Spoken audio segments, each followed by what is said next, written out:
Dolichos beans climb before they feed. That single behavior separates them from most legumes humans rely on. While many beans stay close to the ground, Dolichos beans reach upward, wrapping themselves around whatever support they find.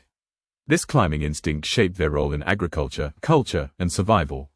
Dolichos beans are commonly known as hyacinth beans. Their scientific name is lablab purpureus. They belong to the Fabaceae family, the legume family that includes peas, lentils, soybeans, and peanuts. Legumes are builders. They fix nitrogen in the soil through symbiotic bacteria in their roots. This improves soil fertility and supports other crops. Dolichos beans do this while climbing. Botanically, Dolichos beans are perennial in tropical climates and grown as annuals in temperate regions. The plant produces long vines with trifoliate leaves and striking purple or white flowers. The pods vary widely. Some are flat and curved. Others are thick and oval. Colors range from green to deep purple. This diversity reflects long human selection. Dolichos beans are among the oldest domesticated legumes. Archaeological evidence traces their cultivation back more than 4,000 years, primarily in Africa and South Asia. From these regions, the plant spread widely. India became a center of diversity for Dolichos beans. There, the bean integrated deeply into regional diets, languages, and farming systems. In Africa, Dolichos beans supported subsistence agriculture. They tolerated heat, drought, and poor soils better than many other crops. They were reliable. Dolichos beans were valued not only for their seeds but also for the young pods, leaves, and flowers. This multi-purpose use increased their importance. Nothing was wasted. The climbing nature of Dolichos beans made them ideal for intercropping. Farmers grew them alongside maize, sorghum, or trees. The beans used existing structures for support while enriching the soil below. This cooperation reduced labor and increased yield. Dolichos beans understood systems before humans named them. However, Dolichos beans are not automatically safe. Raw or improperly prepared beans contain antinutritional compounds, including cyanogenic glycosides and trypsin inhibitors.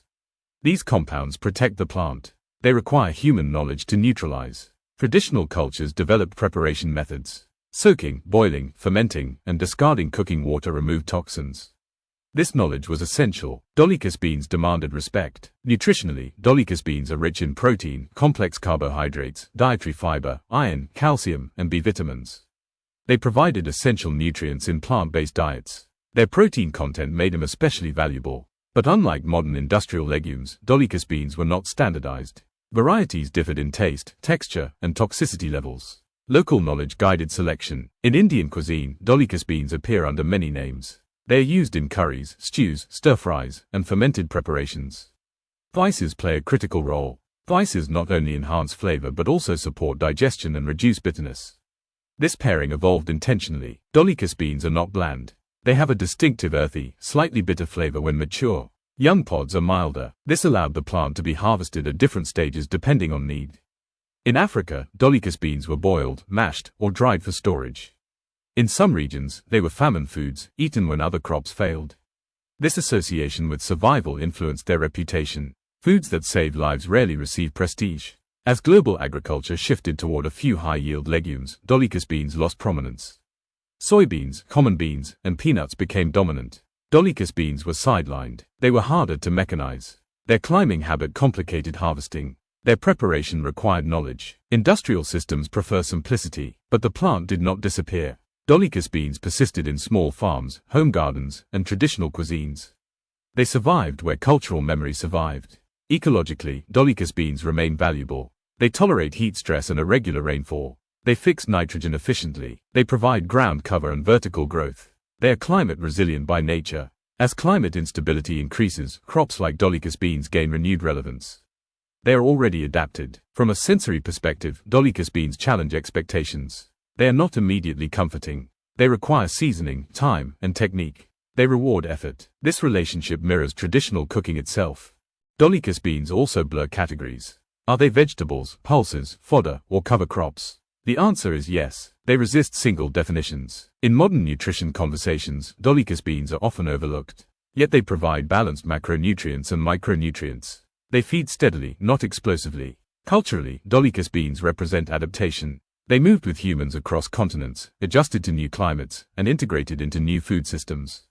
They did not dominate. They blended. The flowers of Dolichos beans are edible too. In some cultures, they are used as garnishes or cooked as vegetables. This aesthetic element adds another layer. Dolichos beans are practical and beautiful. From a botanical perspective, their climbing behavior reduces disease pressure. Air circulation around leaves and pods limits fungal growth. Nature-engineered efficiency. Modern monocultures lost this nuance. Dolichos beans also teach patience. They mature over time. Seeds dry slowly. Harvesting requires observation. They slow agriculture down. This slowness preserved soil and community. In a world seeking sustainable protein sources, Dolichos beans deserve attention. They do not need genetic reinvention.